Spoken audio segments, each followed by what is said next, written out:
Shape தெரியும். Because எனக்கும் உங்களுக்கும் காமன் லெட்டர்ஸ், ஏன்னா வார்த்தைகளை வந்து லெட்டர்ஸாக எழுத முடியும் இல்லையா. நீங்கள் என்ன பண்ணுறீங்கன்னா அந்த நேமை லெட்டராக இங்கிலீஷில் எழுதிக்கோங்க. இவ கையில் கசக்கி கொடுத்துருங்க பேப்பர். ஓகே, முக்கியமான விஷயம் நீங்கள் பார்த்தா உங்களுக்கு ஷேப் தெரியும் இல்லையா, இந்த ஷேப் நான் வச்சு மட்டும் போதும்.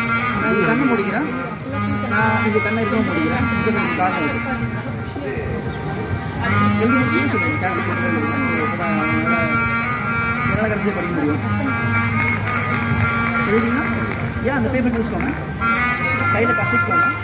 எனக்கு காமிக்கோங்க. ஓகேவா? ஓகே, கேபிட்டல் லெட்டரில் எழுதிருக்கீங்க இல்லையா. பட் டூ ஒன் திங் அது கேபிட்டல் லெட்டர் எழுதிங்க. அதுதான் இன்னும் பெட்டராக இருக்கும். அந்த அடுத்த பேப்பரில் கேபிட்டல் லெட்டர் எழுதுங்க. ஸோ அது இன்னும் ஈஸி. அது ஒரு காரணம் இருக்குது கேபிட்டல் லெட்டரில். ஏன்னா அந்த ஷேப் அவங்களுக்கு அந்த கேபிட்டல் லெட்டரில் பார்க்கும்போது அவங்க மைண்டில் ஈஸி அப்சர்வ் ஆகும். எழுதிங்கன்னா அவங்களுக்கு கையில் கொடுக்குறாங்க. கசிக்கலாம்.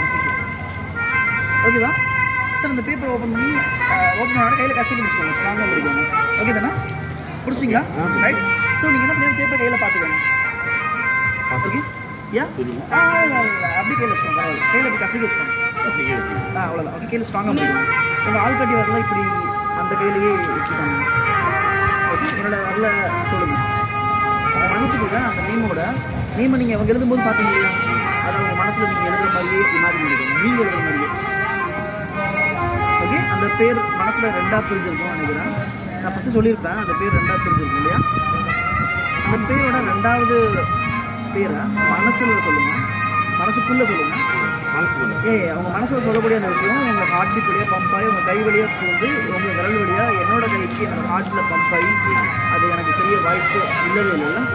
அந்த பேர் உங்கள் மனசை சொல்லிட்டே இருக்கு.